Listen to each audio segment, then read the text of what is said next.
ദ്വിഷ ഇപ്പോൾ 11:30 മണിക്കാണ് പ്രധാനമന്ത്രി നരേന്ദ്രമോദി നിയുക്ത മന്ത്രിമാരെ ഒരു ചായ സൽക്കാരത്തിന് ക്ഷണിച്ചത്. ഇവർ മന്ത്രിമാർ ഇവരാണ് എന്നുള്ള തരത്തിൽ തന്നെയായിരുന്നു പ്രധാനമന്ത്രിയുടെ പ്രസംഗവും. വികസിത ഭാരതമാണ് അദ്ദേഹം മുന്നോട്ട് വെച്ചത്. 100 ദിവസത്തെ കർമ്മ പരിപാടിയുമായി ബന്ധപ്പെട്ട കാര്യങ്ങളും അദ്ദേഹം ആ യോഗത്തിൽ വിശദീകരിച്ചിട്ടുണ്ട്. പ്രധാനമായും നമുക്ക് മനസ്സിലാക്കാൻ കഴിയുന്നത് കഴിഞ്ഞ മന്ത്രിസഭയിലെ പ്രധാനപ്പെട്ട മന്ത്രിമാരെല്ലാവരും തന്നെ വീണ്ടും വരുന്നു ബി ജെ പിയുടെ ഭാഗത്ത് നിന്ന്. ഏകദേശം 3 ഡസനിലധികം 36ഓളം മന്ത്രിമാർ ബി ജെ പിയിൽ നിന്നും വരുന്നു, 12ഓളം മന്ത്രിമാർ സഖ്യകക്ഷികളിൽ നിന്നും വരുന്നു എന്ന് തന്നെ നമുക്ക് മനസ്സിലാക്കാൻ കഴിയും. സുപ്രധാനമായ 2 ഒഴിവാക്കലുള്ളത്, ഒന്ന് സ്മൃതി ഇറാനി അമേഠിയിൽ പരാജയപ്പെട്ട സാഹചര്യത്തിൽ മന്ത്രിയാകുന്നില്ല, പിന്നൊന്ന് ഹമീർപൂറിൽ നിന്നും വിജയിച്ച അനുരാഗ് ഠാക്കൂർ INB മിനിസ്റ്ററായിരുന്നു. അദ്ദേഹവും ഇപ്പോൾ ഈ ചായ സൽക്കാരത്തിലേക്ക് അദ്ദേഹത്തെ ക്ഷണിച്ചിരുന്നില്ല. അപ്പോൾ ഇവർ രണ്ടുപേരും കഴിഞ്ഞ മന്ത്രിസഭയിൽ നിന്നും ഒഴിവാക്കപ്പെടുന്നു എന്നുള്ളതാണ്. അണ്ണാമലയുടെ പേര് രാവിലെ പറഞ്ഞു കേട്ടിരുന്നു, പക്ഷേ അണ്ണാമലൈ പരാജയപ്പെട്ട സാഹചര്യത്തിൽ അദ്ദേഹമില്ല. പകരം എൽ മുരുകനായിരിക്കും തമിഴ്നാടിനെ പ്രതിനിധീകരിക്കുന്ന. മധ്യപ്രദേശിൽ നിന്നുള്ള രാജ്യസഭാ അംഗമാണ് എൽ മുരുകൻ. ആ ഒരു സാഹചര്യമാണുള്ളത്. കേരളത്തിൽ നിന്നും സുരേഷ് ഗോപി ഉറപ്പായും മന്ത്രിസഭയിൽ ഉണ്ടാകും.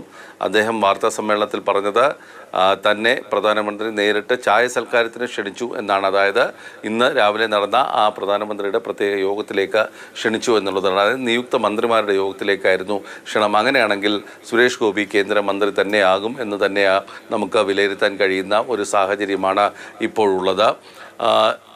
കഴിഞ്ഞ മന്ത്രിസഭയിലെ പ്രമുഖരെല്ലാവരും തന്നെ ഇത്തവണയും വരുന്നുണ്ട്. ഒഡീഷയിൽ നിന്നും ധർമ്മേന്ദ്ര പ്രധാനും ജുവൽ ഒറോമും വരുന്ന സാഹചര്യത്തിൽ ഒഡീഷയിൽ BJP വലിയ വിജയം നിയമസഭയിലേക്ക് നേടിയിട്ടുണ്ട്.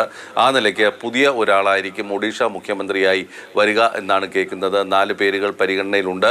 സുരേഷ് പൂജാരി, ഏറ്റവും മുതിർന്ന BJP MLA, അദ്ദേഹത്തോട് ഇപ്പോൾ ഡൽഹിയിലേക്ക് വരാൻ ആവശ്യപ്പെട്ടിട്ടുണ്ട് BJP നേതൃത്വം. അതോടൊപ്പം മൻമോഹൻ സമൽ അടക്കമുള്ളവരുടെ പേരുകൾ, 4 പേരുകളാണിപ്പോൾ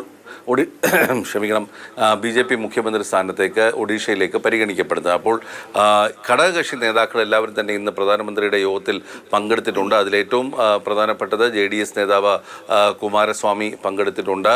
അതോടൊപ്പം തന്നെ ലലൻ സിംഗ് ഇന്നത്തെ മീറ്റിങ്ങിൽ പങ്കെടുക്കുന്നുണ്ട്. രാംനാഥ് ഠാക്കൂർ പങ്കെടുത്തിട്ടുണ്ട്.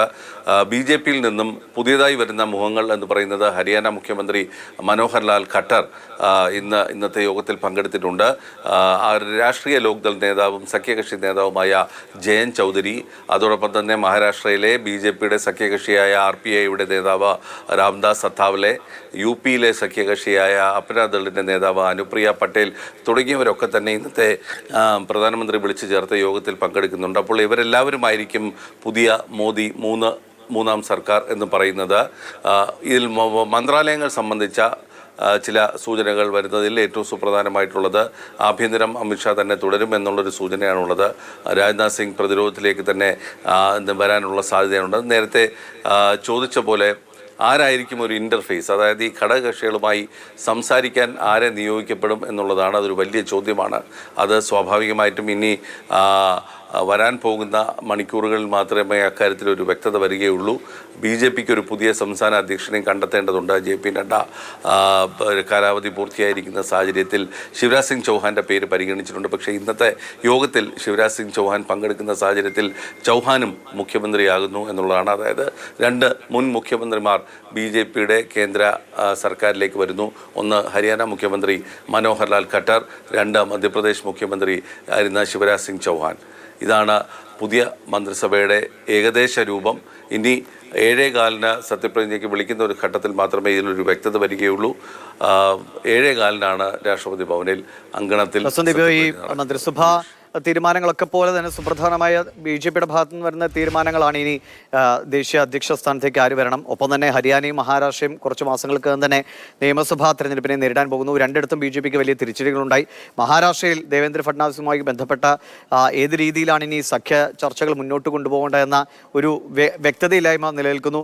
ഹരിയാനയിൽ എങ്ങനെ ഭരണത്തിൽ തിരിച്ചു വരാൻ കഴിയുമെന്ന ചിന്ത, അതെങ്ങനെയാണ് ഈ കേന്ദ്രമന്ത്രിസഭ ഒരു വശത്ത് പോകുമ്പോൾ രാഷ്ട്രീയപരമായി സംഘടനാപരമായി BJPക്ക് ഉറപ്പിക്കേണ്ട കുറേ കാര്യങ്ങൾ കൂടി പൈപ്പ് ലൈനിൽ വരുന്നുണ്ടല്ലോ, അതിലേക്ക് എങ്ങനെയാണ് പാർട്ടിയുടെ ശ്രദ്ധ വരുന്നത്?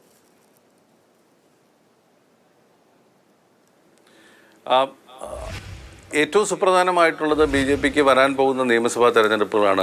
ഹരിയാന, അതുപോലെ തന്നെ മഹാരാഷ്ട്ര തുടങ്ങിയ സംസ്ഥാനങ്ങളിലെ തെരഞ്ഞെടുപ്പുകൾ ബി ജെ പിയെ സംബന്ധിച്ചിടത്തോളം അതീവ നിർണായകമാകുന്നു ഇന്നത്തെ സാഹചര്യത്തിൽ. ഹരിയാനയിലും പ്രതീക്ഷ സീറ്റ് വിജയം ലഭിച്ചില്ല, മഹാരാഷ്ട്രയിലും പിന്നിലേക്ക് പോയിരിക്കുന്ന ഒരു സാഹചര്യത്തിൽ അവിടെ ഭരണം നിലനിർത്താനുള്ള എല്ലാവിധ നടപടികളിലേക്കും നീങ്ങേണ്ട സാഹചര്യമുണ്ട്. അപ്പോൾ സംഘടന ചലിപ്പിക്കാൻ കഴിയുന്ന ഒരാളായിരിക്കണം വരേണ്ടത് എന്നുള്ളതാണ്. ഞാൻ നേരത്തെ പറഞ്ഞ പോലെ ചൗഹാൻ്റെ പേരായിരുന്നു ബി ജെ പി ദേശീയ അധ്യക്ഷ സ്ഥാനത്തേക്ക് പരിഗണിക്കപ്പെട്ടിരുന്നത്.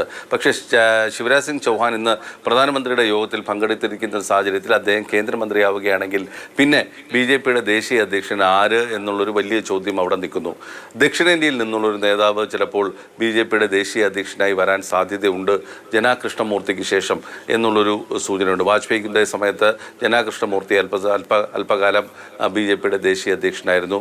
വെങ്കയ്യ നായിഡു ദേശീയ അധ്യക്ഷനായിരുന്നുണ്ട്. അപ്പോൾ ദക്ഷിണേന്ത്യയിൽ നിന്നും മറ്റൊരു നേതാവ് ദേശീയ അധ്യക്ഷനാകാനുള്ളൊരു സാധ്യത തെളിഞ്ഞു വരുന്നു എന്നുള്ള സൂചനകളാണ് ബി ജെ പി നേതാക്കൾ നൽകുന്നത്. പക്ഷേ അതാര് എന്നുള്ളതാണ്. BL സന്തോഷ് ആകാം, ചിലപ്പോൾ അദ്ദേഹമാണ് ഇപ്പോൾ സംഘടനാപരമായ കാര്യങ്ങളിൽ പലപ്പോഴും വളരെ സജീവമായി രംഗത്തുള്ളത്. അദ്ദേഹം ആവുമോ എന്നുള്ളൊരു കാര്യമാണ് ഉള്ളത്. ഈ സുപ്രധാനമായ നിയമസഭാ തെരഞ്ഞെടുപ്പുകൾക്കപ്പുറം പഞ്ചാബിലും അവർ ശ്രദ്ധ കേന്ദ്രീകരിക്കുന്നു എന്നുള്ളതിൻ്റെ തെളിവാണ് പഞ്ചാബിൽ കഴിഞ്ഞ ഇപ്പോൾ നടന്ന ലോക്സഭാ തെരഞ്ഞെടുപ്പിൽ പരാജയപ്പെട്ട കോൺഗ്രസിൻ്റെ PCC അധ്യക്ഷനോട് പരാജയപ്പെട്ട ബൽവീന്ദർ സിംഗ് ബിട്ടു, മുൻ കോൺഗ്രസ്സുകാരനാണ്.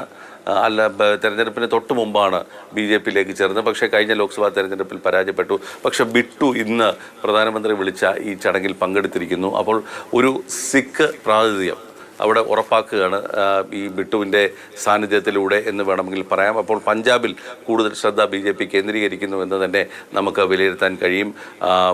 വനിതകളായി രക്ഷാ ഖഡ്സെയുടെ പേര് വന്നിട്ടുണ്ട്. അവർ മഹാരാഷ്ട്രയിൽ നിന്നുള്ള BJPയുടെ അംഗമാണ്. വളരെ ചെറുപ്രായത്തിൽ തന്നെ മന്ത്രിയാക്കുന്നു. അപ്പോൾ പുതിയ തലമുറയിലേക്ക് BJP മാറുന്നു എന്ന് തന്നെ നമുക്ക് വിലയിരുത്താൻ കഴിയും. കൂടുതൽ പുതിയ മുഖങ്ങളും അതുപോലെ തന്നെ ചെറുപ്പക്കാരെയും വരുന്ന മന്ത്രിസഭാ വികസനത്തിൽ ഉൾപ്പെടുത്തും എന്നാണ് പ്രതീക്ഷിക്കപ്പെടുന്നത്.